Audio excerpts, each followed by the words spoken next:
آج سے کئی سال پہلے department of archaeology and museum Pakistan نے اس پر ایک اہم تحقیق کی تھی۔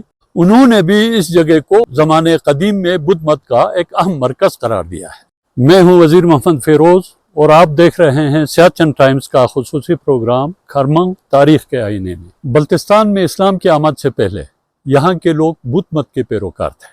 بعض محققین کے مطابق بلتستان میں بدھ مت کا آغاز 4 صدی عیسوی میں ہوا، جبکہ 7ویں صدی عیسوی تک پورے علاقے میں بدھ مت مکمل طور پر پھیل گیا تھا۔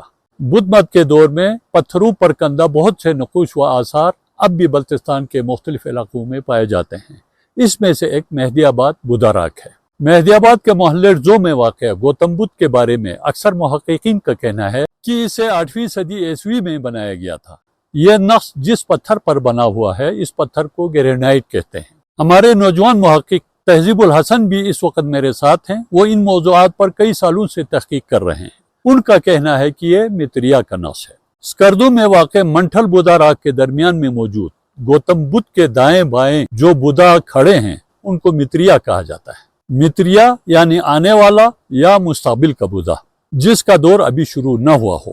یہ پہلے متریا تھا جو بعد میں گوتم بدھ بن گیا۔ کہا جاتا ہے کہ اس بودھا راک کے دائیں جانب ایک اور پتھر پر گوتم بدھ کا نقش بھی موجود تھا جو نالے کے سیلاب اور حوادث زمانہ کا شکار ہو گیا۔ اس بودھا راک کے آس پاس بدھ مت کے ہزاروں آثار و نقوش بکھرے پڑے ہوئے ہیں۔ یہاں آئبیکس اور اسٹوپا سمیت بے تحاشا راک آرٹس دیکھنے کو ملتے ہیں۔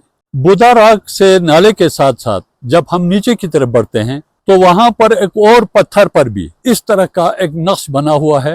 اسے مقامی لوگ ملکہ کا نقش کہتے ہیں۔ ہم نے اپنے بزرگوں سے سنا ہے کہ بدھ مت کے دور میں یہاں پر ایک بڑا محل موجود تھا جس کے ارد گرد انسان نما 8 بڑے مجسمے کھڑے کیے ہوئے تھے۔